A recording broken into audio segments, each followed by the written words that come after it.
Um acidente misterioso no Novo México. Um disco voador foi encontrado e está em poder do exército. Hoje o governo norte-americano insiste. Não houve discos voadores em Roswell em 1947, dando o caso sobre o acidente por encerrado. Mas alguns norte-americanos acham que o governo não está dizendo tudo o que sabe sobre OVNIs. Surgem dezenas de testemunhas. Isso não veio da Terra. Centenas de documentos ultra-secretos. Em diversas páginas só dá para ler 8 palavras. O resto está riscado de preto. Uma prova potencialmente condenatória não apenas de um incidente extraterrestre, mas de uma possível farsa do governo que dura 6 décadas. Estava ali, sem dúvida nenhuma. Eu lembro que me deu calafrios na espinha. Conspirações. Mistério em Roswell.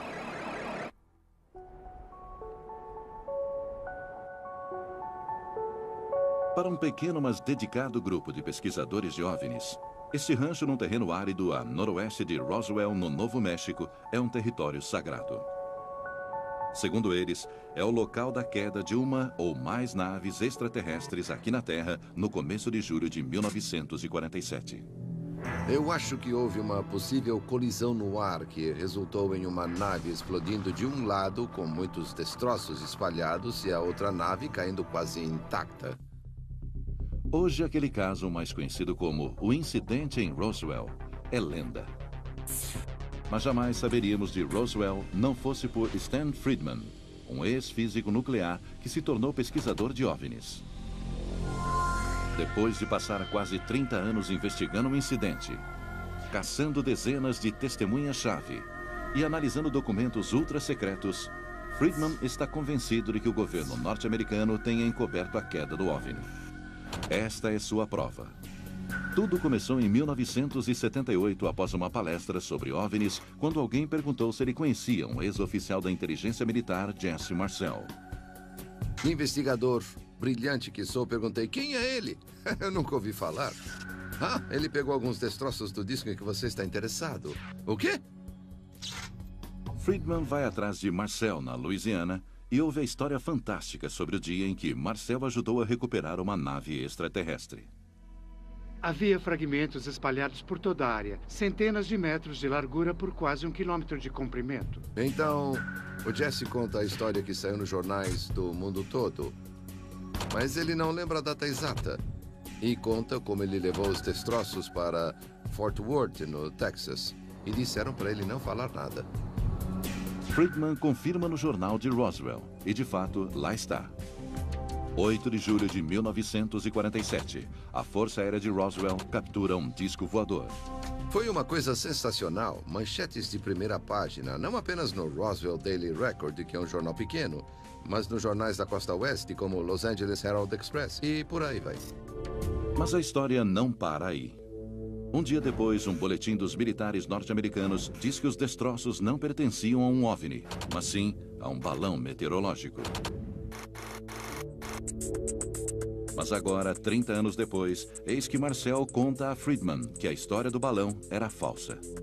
Parte de uma farsa do governo norte-americano. De uma coisa eu tinha certeza, conhecendo todas as atividades aéreas, não era balão meteorológico, nem aeronave, nem míssil. Era outra coisa e nós não sabíamos o que era. Nas semanas que se seguiram ao incidente em Roswell, o país é tomado pela febre do OVNI, após um piloto comercial relatar que viu 9 objetos estranhos sobrevoando o estado de Washington. Ele não descreveu o formato, ele descreveu as características do voo, quando ele disse que agiam como discos, boiando ou batendo na água. E assim o termo disco tornou-se rapidamente um ícone, um termo para designar objetos voadores não identificados. Surgem centenas de avistamentos de discos, principalmente no Novo México, lar de testes ultra-secretos de foguetes V2 e armas atômicas. A cidade de Roswell é a base do Esquadrão 509, único bombardeiro atômico do mundo. Se extraterrestres se interessassem por qualquer coisa que ocorresse neste planeta, eles iriam direto para o Novo México. Conforme segue a história, na noite fatídica de julho de 1947, uma forte tempestade elétrica cai sobre Roswell. No deserto, o rancheiro Mac Brazel dorme em sua pequena cabana. Houve uma grande tempestade elétrica. E ele ouviu o que pensou ser uma explosão, pois não parecia um trovão. Na manhã seguinte, Brazel vai examinar os animais e nota que eles não cruzavam o pasto. Ele foi olhar de perto e se deparou com destroços dispersos por uma extensa área. Ele encontra uma quantidade enorme de um material estranho, cobrindo uma área de centenas de metros de largura por quase 1 quilômetro de comprimento. Era um material estranho, leve, mas incrivelmente resistente. Brazel levou alguns pedaços até o rancho vizinho. Uma espécie de lata, um plástico bem leve. Brazel cita outros destroços, itens cobertos com uma escrita estranha. Ele conta que a escrita não era como a japonesa. Estava mais, eu imagino, para hieróglifos ou algo desse tipo. O material mais estranho lembrava uma folha de alumínio incrivelmente maleável. Se a gente pegasse e dobrasse, ela desdobrava. E se dobrássemos várias vezes, ela desdobrava mesmo assim. E não partia. Brazel levou alguns dos destroços para um barracão. Alguns dias depois, ele foi até a cidade vizinha de Carona para fazer a compra semanal e comenta sobre os destroços estranhos. Ele contou sobre o que tinha achado e as pessoas de lá tinham ouvido sobre as histórias dos discos voadores através do rádio e dos jornais. Todos sugeriram a ele: olha, você tem que ir a Roswell. Vá até a delegacia com os destroços. Brazel foi para Roswell para informar sobre o acidente ao xerife. Enquanto lá estava, ele fala ao telefone com Frank Joyce, um radialista e repórter local. Ele começou a falar coisas que não deviam ser deste mundo. Eu pensei, talvez seja uma fraude. Durante a conversa, Joyce diz que Brazel contou ter encontrado corpos nos destroços. E uma coisa que ele mencionou ao telefone foi o cheiro horrível que saía daqueles corpos.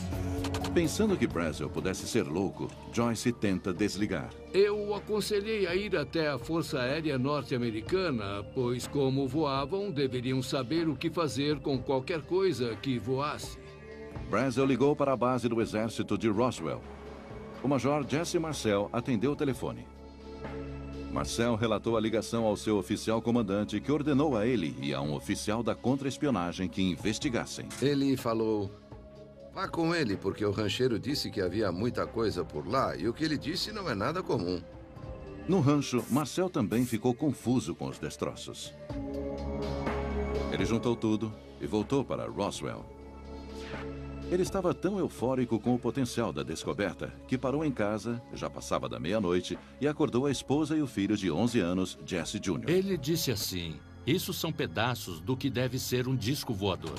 Jesse Marcel Jr. é médico e coronel da reserva norte-americana. Ele acaba de voltar do Iraque. Ele está escrevendo um manuscrito chamado Roswell, Aconteceu Mesmo.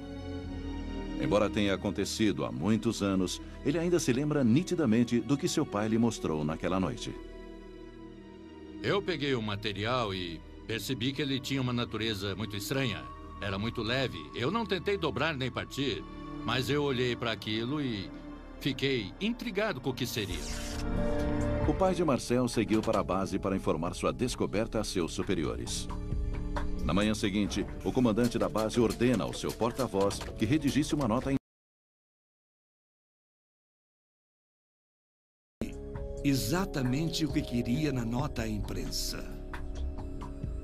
A ideia central é que estávamos em posse de um disco voador e que estava sendo levado para Fort Worth para ser entregue ao general Rod Ramey, à frente do 8º Comando da Força Aérea. O porta-voz entrega a nota à mídia local, inclusive ao repórter da rádio local, Frank Joyce. Eu dei uma olhada e na hora já sabia o que era. Eu disse: Walter, eu mandei esse homem para você. Eu sei da história. Eu aconselho a não publicá-la. E ele retrucou dizendo: tudo bem, o velho. O comandante disse: vá em frente, pode publicar a história. A história chega às ondas de rádio, criando uma sensação instantânea. Manchete da edição de 8 de julho de 1947. A Força Aérea anuncia que foi encontrado um disco voador que está agora em poder do Exército. E rapidamente tem início uma aparente farsa do governo. Notícias da queda misteriosa de um disco voltaram os olhos do mundo para Roswell, no Novo México. A base do exército em Roswell foi tomada por ligações da imprensa. Era muito bom para ser verdade. Não dava para acreditar que uma história como aquela fosse realmente autêntica. Mas durante os primeiros informes chocantes, veio uma saraivada de atenção dos militares, envio de cargas estranhas para as outras bases e medo. Para pessoas como o Major Jesse Marcel, era o começo de uma conspiração para encobrir o que realmente aconteceu em Roswell. Marcel recebeu ordens para escoltar os destroços. Primeiro para a base do exército em Fort Worth, no Texas, e depois para a base aérea Wright, em Ohio. Porque a base aérea Wright era para onde o equipamento inimigo capturado normalmente seguia. O Centro de Desenvolvimento Aéreo é lá, eles veem como as coisas são feitas. No hangar 84, na base do exército em Roswell, os destroços foram encaixotados e carregados em um avião B-29. Havia umas 6 ou 7 pessoas, todas passando pelo corredor. 2 delas não estavam carregando nada, elas faziam parte do grupo. Mas 3 ou 4 estavam carregando caixas de papelão cheias de material. Quando Jesse Marcel passou, o tenente Bob Shirky, subordinado ao supervisor de operações da base, vê de relance o que ele carrega. Na caixa havia um pedaço de canaleta de aço saindo do canto com marcas estranhas. É tudo o que eu posso dizer sobre isso. Depois da partida do B-29, Shirky ouviu um boato sobre um segundo voo, que partiu mais tarde, um C-54, que supostamente carregava destroços e corpos de extraterrestres. Primeiro, os corpos foram levados para o hospital. Depois, supostamente, o C-54 foi trazido para cá e carregado. Ele partiu daqui. Na mesma hora, a funerária local em Roswell recebeu um telefonema estranho da base, perguntando sobre a disponibilidade de caixões infantis e técnicas de embalsamento para corpos deixados ao relento. Mais tarde, ele encontrou uma enfermeira em pânico na base que contou que testemunhara uma autópsia extraterrestre. Eu conheci a moça muito bem e ela disse, olha, Glenn, ela estava gritando, saia daqui, saia o mais rápido que puder, porque você vai se meter em encrenca. Ela descreveu o que viu em detalhes. As cabeças eram muito grandes, eram moles como as de um recém-nascido. Tinham olhos grandes e 2 orifícios onde seriam as narinas. A boca tinha apenas uns 3 centímetros com uma espécie de cartilagem embaixo do lábio. Não tinham lábios, apenas uma abertura. A descrição dos corpos coincidia com as dos demais que alegam ter visto os corpos. Era cinza esverdeado, com uma cabeça grande, olhos grandes e pretos. Mas foram os destroços que logo apontaram para uma farsa do governo. Quando Marcel e sua carga estranha chegaram ao Texas, o general de brigada Roger Rummy, do 8º Regimento da Força Aérea, estava esperando para inspecionar os destroços. O general pediu a Marcel para entrar em uma sala e mostrar no mapa onde eles haviam sido encontrados. Quando voltaram, os destroços haviam sumido, supostamente trocados por um material similar ao de um balão meteorológico comum. Segundo Marcel, em sua última entrevista, havia algumas coisas embrulhadas. Ele disse que escondeu os destroços dos fotógrafos que entraram, mas o que estava na foto foi encenado. Aquilo foi uma farsa. A imprensa tirou diversas fotos de oficiais junto aos destroços, inclusive Jesse Marcel. Ele olhou meio acanhado e disse, tá bom, pessoal, vou confirmar tudo isto, mas não foi o que eu vi. Anos depois, Stan Friedman acreditou ter confirmado a farsa ao conseguir uma declaração assinada do tenente-general que dizia: a versão do balão meteorológico foi para desviar a atenção da imprensa e ocorreu sob ordem direta do subcomandante do Comando de Estratégia Aérea em Washington, capital federal. Ele deu 3 ordens. Eu quero que você mande alguns destroços que estão aqui hoje com um de seus mensageiros. Eu quero que tire a imprensa do nosso pé, não importa como. E não quero que fale disso nunca mais, nem com seu amigo Roger Ramey. A suposta farsa funcionou. Um dia após a divulgação da notícia fantástica, a mídia e o público engoliram a nova versão. Na época, as pessoas acreditavam nos militares. Foi logo depois da Segunda Guerra Mundial e os militares tinham nos salvado do fascismo. Depois das fotos forjadas, os destroços foram levados para um destino desconhecido, enquanto Marcel recebeu ordens para voltar para Roswell e esquecer todo o incidente. Quando ele voltou, chamou minha mãe e a mim e disse: olha, gente, não vamos falar mais disso. Encarem como se nada tivesse acontecido. Vocês podem até não esquecer, mas não fale mais sobre isso, nem mesmo com os amigos. E não falamos. Outros também foram supostamente pressionados a ficarem calados ou mudarem suas versões. Poucos dias depois da sessão de fotos, o rancheiro Mac Brazel faz uma visita a Frank Joyce na estação de rádio. Ele disse: depois que saí daqui, eu descobri que o que eu te contei do rancho estava errado. O acidente foi com um balão meteorológico. Mas Joyce descobriu a lorota de Brazel ao perguntar sobre o que havia acontecido com os corpos. Eu disse: mas e o que as pessoas andavam falando ultimamente? Corre por aí que eram homenzinhos verdes. E ele comentou em voz baixa: eles não eram verdes.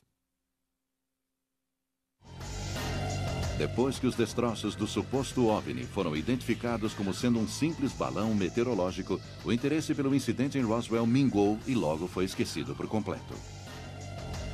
Mas os diretamente envolvidos nesse drama, como o Major Jesse Marcel, nunca esqueceram. Não era um balão meteorológico, nem aeronave, nem míssil.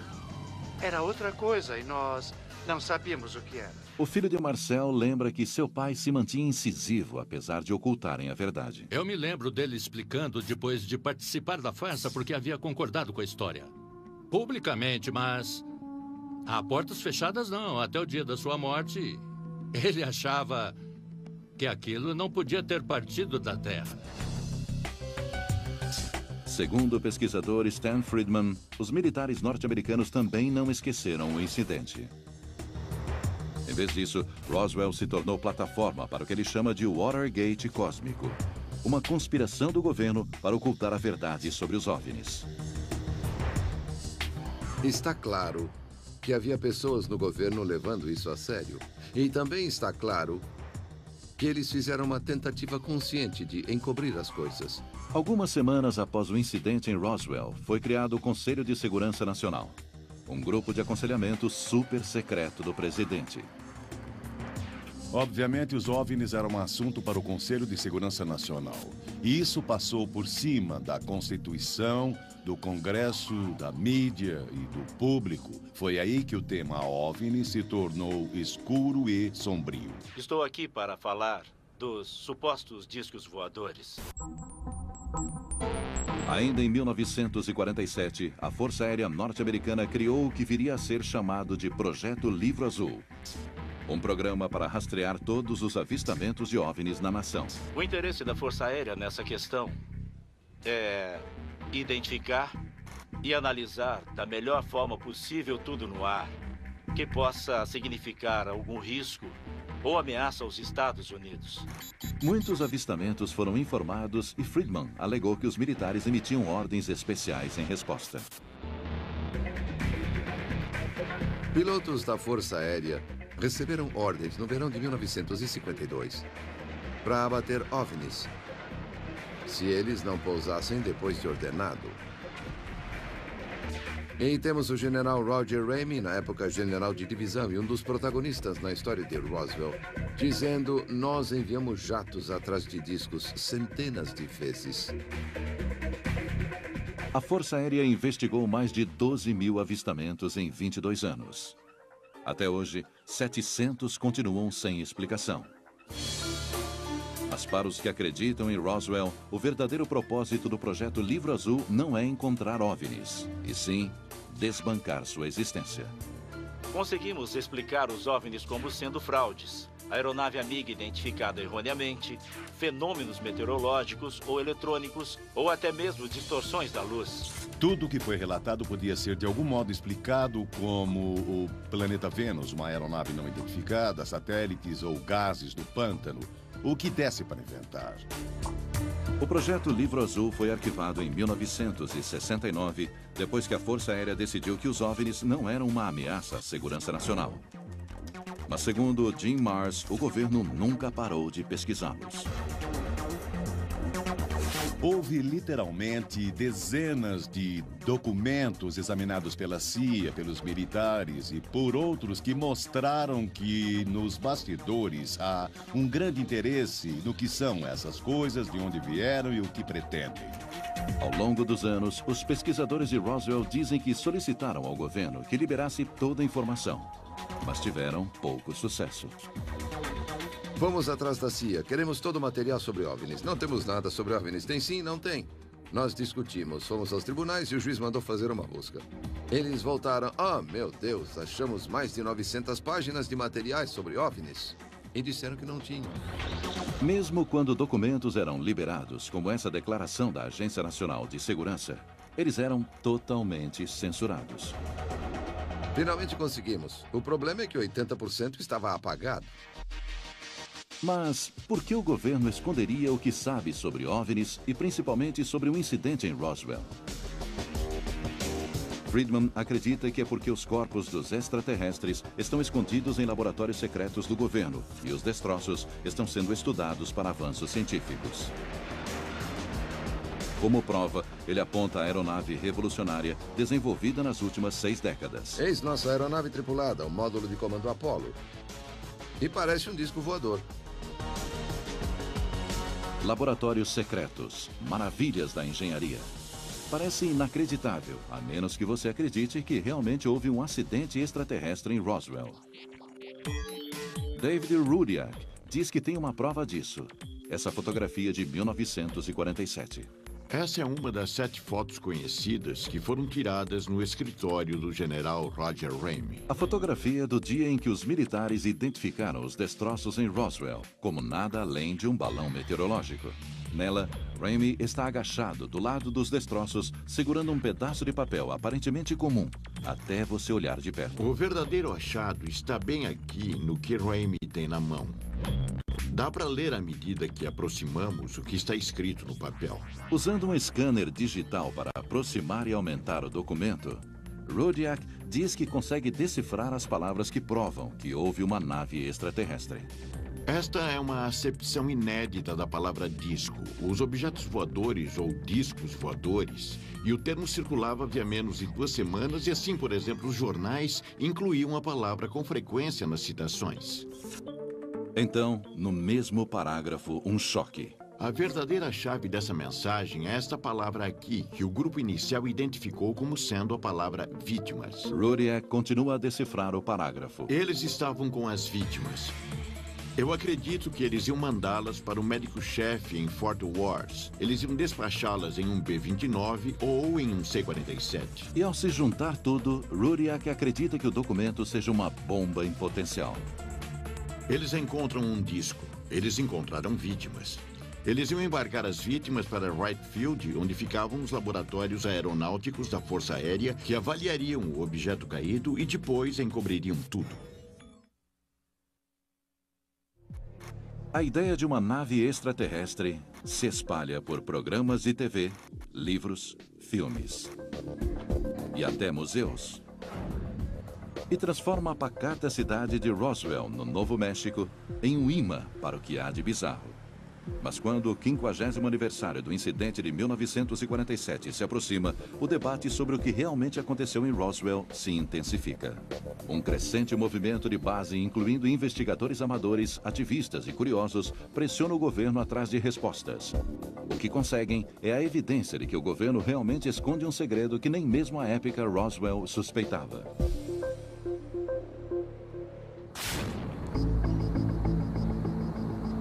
Em 1993, Ken Jeffrey decidiu se juntar à legião de detetives amadores na esperança de descobrir a verdade sobre Roswell. E quando me dei conta, eu estava metido até o pescoço. Jeffrey passou muito tempo nos céus como piloto de aviação comercial, durante 30 anos, com um amor pelo espaço e fascinação por OVNIs. Para ele, Roswell é o marco zero para provar que OVNIs existem. Eu percebi que se esse incidente de fato tinha acontecido, valeria a pena ir atrás, pois seria a história do milênio. Jeffrey tem uma ligação especial com Roswell. Seu pai foi coronel da Força Aérea e trabalhou com o comandante do Esquadrão 509 de Roswell.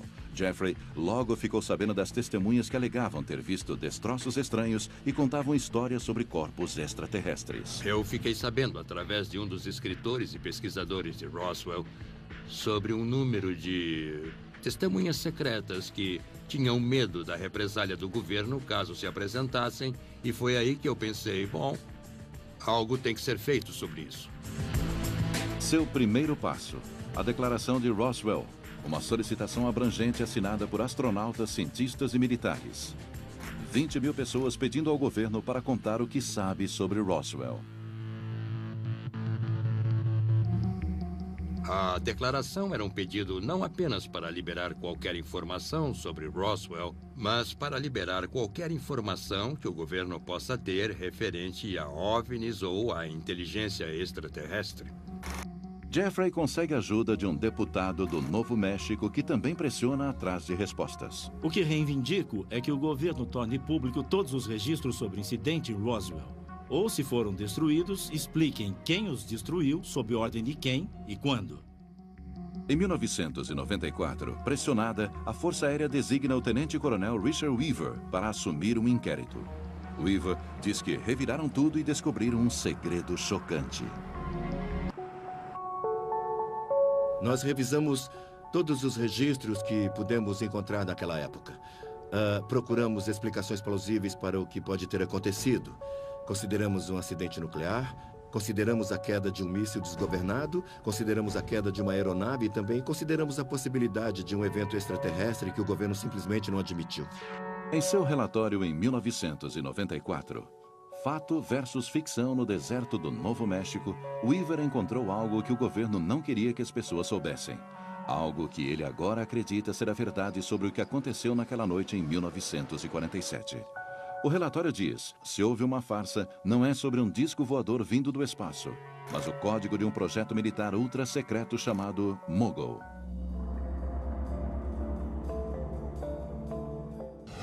Mogul é um aparato enorme de balões e instrumentos medindo 180 metros. Ele foi projetado para detectar testes nucleares soviéticos, uma das questões mais sérias nos idos da Guerra Fria. O projeto era tão secreto que muitos que trabalhavam nele sequer sabiam seu nome. Ele foi quase tão secreto quanto o próprio Projeto Manhattan. Charles Moore, engenheiro do projeto Mogul em 1947, hoje é professor universitário aposentado.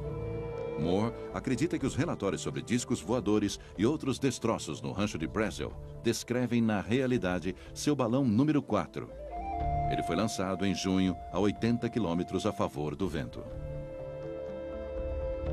Nós lançamos várias dessas sequências longas de balões. Tínhamos certeza que os relatórios que estavam aparecendo no jornal eram destroços de um desses nossos voos. Nós sabíamos que era estritamente secreto e quanto mais cedo esquecêssemos, melhor. E a história no jornal local, em que o rancheiro descrevia uma lâmina estranha, fita e varetas. Segundo Moore, aquilo se parecia muito com os alvos de radar do Mogul.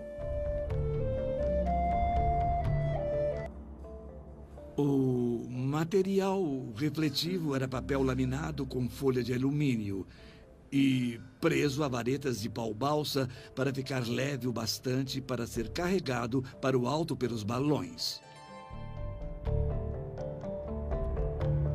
Moore explica até os hieróglifos extraterrestres que o oficial da inteligência Jesse Marcel e seu filho afirmam ter visto nos destroços.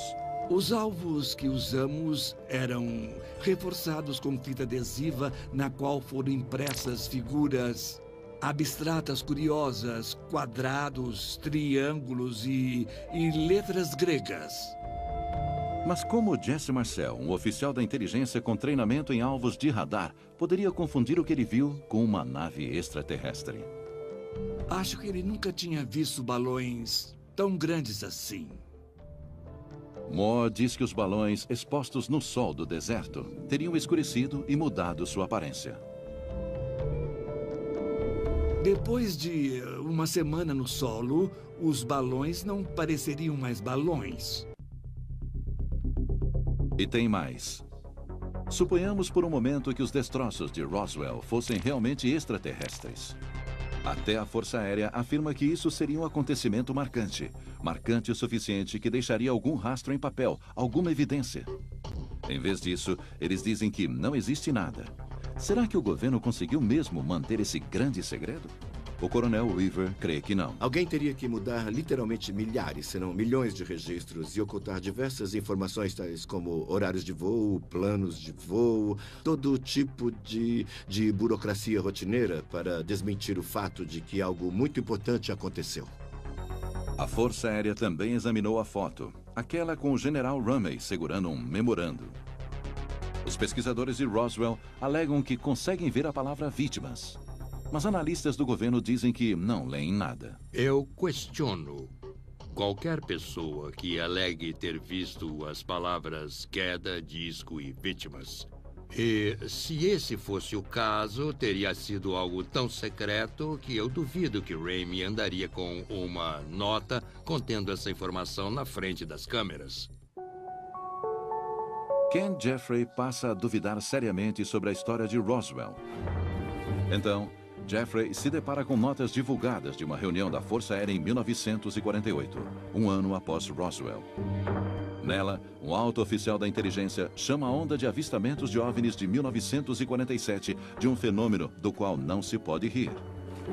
Pareceu uma pista atormentadora até Jeffrey ler o que o oficial disse em seguida. Ele disse, não sei lhes dizer o quanto daríamos para que esses incidentes ocorressem em uma área onde pudéssemos recolher seja lá o que for. Longe de confirmar a existência de uma nave extraterrestre, o coronel simplesmente torce para que tais coisas existam e deseja poder pôr a mão em uma delas. Para Jeffrey, é uma revelação chocante, mas ele ainda continua procurando. Ele busca outras pessoas que podem saber algo a respeito. Membros do Esquadrão 509, com base em Roswell em 1947. E, por fim, eu falei com 15 ex-pilotos de B-29 e 2 ex-navegadores de B-29 e todos eles sentiam que o assunto dos OVNIs era completamente ridículo. A seguir, Jeffrey encontrou 2 oficiais de alto escalão na base aérea que recebeu os destroços que foram levados de Roswell. Eles disseram a Jeffrey que não houve queda de nave espacial, que isso nunca aconteceu. Eles deram uma declaração assinada para Jeffrey. Não houve nave espacial extraterrestre e nenhum hangar secreto para guardá-la. Sobre isso, damos nossa palavra. Mesmo o testemunho do agente funerário... Aqui temos os olhos grandes e cabeças grandes. Sobre uma enfermeira da Força Aérea que teria testemunhado uma autópsia extraterrestre caiu por terra. Não havia registro da existência dessa enfermeira. Passados mais de 3 anos sem respostas, Jeffrey fez uma visita ao professor Charles Moore, engenheiro do projeto Mogul. E aí está, na sua frente, o radar refletor. Segundo Jeffrey, a mesma coisa mostrada nas fotos de 1947. Não tem segredo. E é exatamente isso. Outros pesquisadores de Roswell alegam que os destroços nas fotos eram substituições dos originais. Eles apresentaram o mesmo radar refletor, destroços do balão meteorológico, nada do que foi visto naquele campo. E eles disseram... Desculpem, era só o radar refletor do balão. Mas o oficial da inteligência que acompanhou Jesse Marcel em julho de 1947 diz que uma declaração não foi substituída. Os destroços na foto são exatamente o que ele viu. Na tentativa de saber se os destroços foram mesmo trocados, Jeffrey se volta para as pessoas que testemunharam o fato. Jesse Marcel, pai, faleceu. Mas seu filho, que tinha apenas 11 anos na época, lembra dos destroços estranhos e exóticos. Eu não tentei dobrar nem partir, mas eu olhei para aquilo e fiquei intrigado com o que seria. Embora Marcel Jr. descreva o material como estranho, ele admite que ele e seu pai não souberam dizer exatamente o que era. Alguns dizem que parecia que a lâmina era maleável, a gente apertava e ela se desdobrava. Eu não vi. Eu não sei se meu pai chegou a ver. Jeffrey acredita que é porque os destroços não são tão estranhos assim. Mito urbano. ou lenda urbana, seja lá o que for, a história cresceu tremendamente através dos anos, pois o material não podia ser amassado com uma marreta, não podia ser queimado e assim por diante. Eu acho que era velha e simples folha de alumínio, pois era isso que usavam para cobrir os radares e refletores. Mas Jeffrey quer ter certeza que cobriu todos os pontos. Ele se pergunta se tem mais alguma coisa sobre esses destroços supostamente estranhos. Na esperança de encontrar uma resposta, ele recorre à hipnose.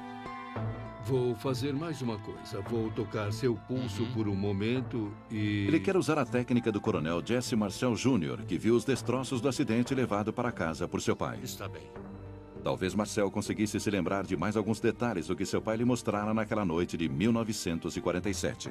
Se a hipnose pudesse ter trazido alguma informação reprimida anteriormente em sua mente com respeito ao material estranho, então haveria uma razão para ser otimista. Talvez houvesse alguma coisa em tudo isso. A hipnose é um fracasso. Marcel não apresenta nenhuma informação nova. Arranque na marra. Jesse só lembrava o que já lembrava conscientemente. Alguns pedaços de material laminado, um pouco de material plástico ou resina e uma vareta curta com algumas marcas incomuns. Isso só reforça a teoria de Jeffrey, que o que Jesse Marcel Jr. viu no chão de sua casa na cozinha em 1947 eram restos de um radar refletor do projeto Mogul.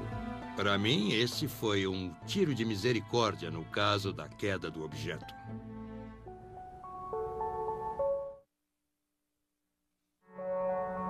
Eles fizeram mesmo alguns lançamentos que deixaram flutuando no deserto. Isso não me parece tão secreto assim. Você não deixa coisas altamente secretas flutuando no deserto, onde os espiões inimigos podem vê-los. E o material básico usado no Mogul, como o papel se desdobrando, jamais seria confundido com uma nave extraterrestre. Você pode ir até o mercado comprar uma barra de chocolate e ela vir embrulhada no mesmo material do qual os radares são feitos. Ninguém ficaria impressionado com isso. E tem as famosas fotos. Jesse Marcel Jr. insiste que o material da foto não é o que ele viu. Não é a mesma coisa. De jeito nenhum. Os pesquisadores de Roswell dizem que há uma explicação. O governo trocou os destroços, e eles acreditam que também houve outras atitudes suspeitas. Jim Marrs aponta o relatório da Comissão do Congresso em 1995. Eles não apresentaram nenhum documento declarando que era um disco ou que havia extraterrestres, mas eles descobriram sim que todos os registros de comunicação para dentro e para fora de Roswell entre 1947 e 48, de algum modo, foram perdidos ou destruídos. Em 1997, a Força Aérea libera outro relatório, este chamado Roswell, Caso Encerrado. Os oficiais da Força Aérea esperam que isso explique de uma vez por todas qualquer dúvida sobre os corpos extraterrestres.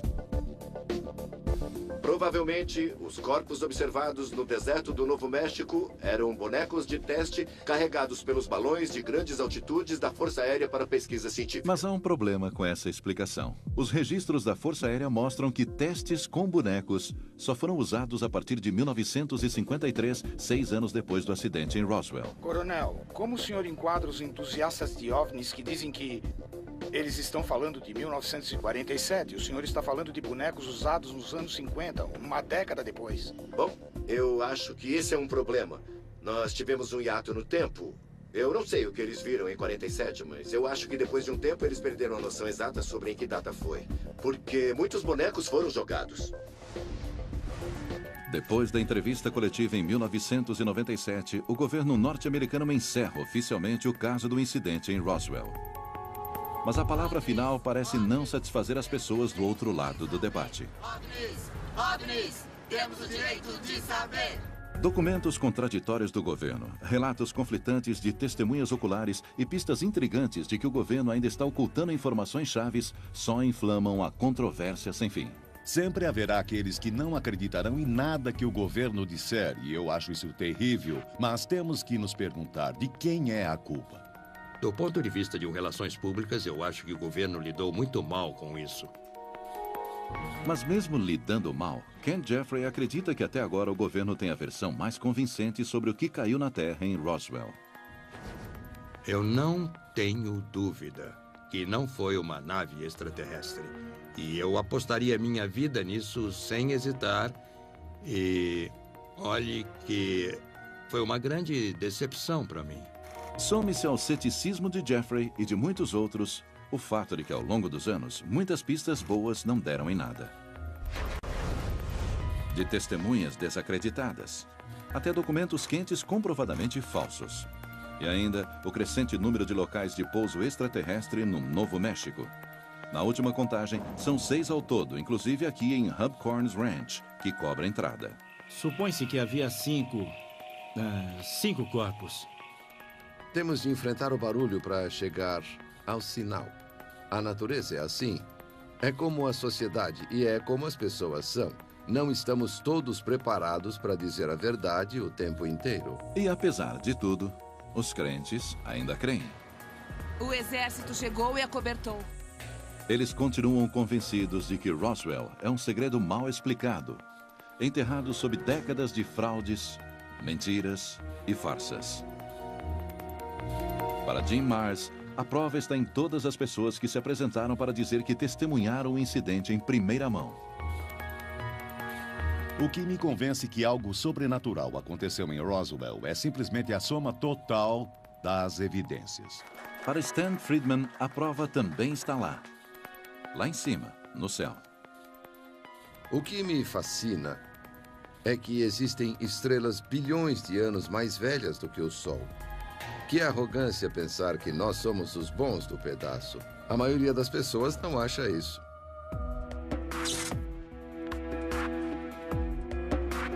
Hoje, muitos anos se passaram desde o incidente em Roswell. E a busca por provas se tornou uma corrida contra o tempo. Frank Joyce, uma das poucas testemunhas que restaram, está com 82 anos. 8 de julho de 1947, eu diria que é bem próximo do início. Joyce ainda guarda a cópia original do incidente em seu arquivo sobre Roswell para manter as lembranças vivas. A princípio, minha intenção era provar que isso saiu oficialmente no United Press Wire. Por um tempo, pensei que as pessoas pudessem achar que eu inventei tudo. Não inventei. Em dezembro de 2005, Walter Holt, o homem que escreveu a declaração original para a imprensa que deu início à notícia, faleceu. Sua filha, Julie Shuster, está entre as pessoas que acreditam que o governo dificulta intencionalmente a liberação de informações. Um dos comentários que fizeram foi: vamos esperar as testemunhas falecerem. Mas Walter Holt deixou para trás um legado. Em 1992, ele fundou o Museu Internacional de OVNIs de Roswell, junto com um agente funerário que afirma ter falado com a enfermeira que viu a autópsia do extraterrestre. Você é amigável? E o museu se tornou a meca dos crentes céticos. Acho que foi tudo uma fraude. E indecisos. Registrando mais de 2,5 milhões de visitantes desde sua abertura. Ele também se tornou fonte de pesquisadores com amostras sobre o incidente e o depoimento de testemunhas importantes. Muitas testemunhas fizeram declarações, escreveram tudo, deram entrevistas e contaram suas histórias. Fica a 320 quilômetros de qualquer lugar, Albuquerque, Amarillo, El Paso. Se elas vão até lá é porque querem. Logo, as pessoas estão interessadas. Os primeiros investigadores de Roswell estão envelhecendo, mas não parecem desanimados. Afinal, ainda há pistas novas a investigar. Ainda trabalho no caso e tem algumas pistas boas, que espero comprovar. Novas pistas para estudar. Um possível OVNI ao norte de Nova Jersey. Não passa um dia, uma semana, sem que alguém em algum lugar não consiga fazer uma boa filmagem de um OVNI. E novos documentos para questionar o governo. Eu quero ver os registros. Uma pergunta interessante é por que não existem registros oficiais? Esses crédulos afirmam que irão lutar perseguindo cada evidência que surgir até finalmente conseguirem uma prova.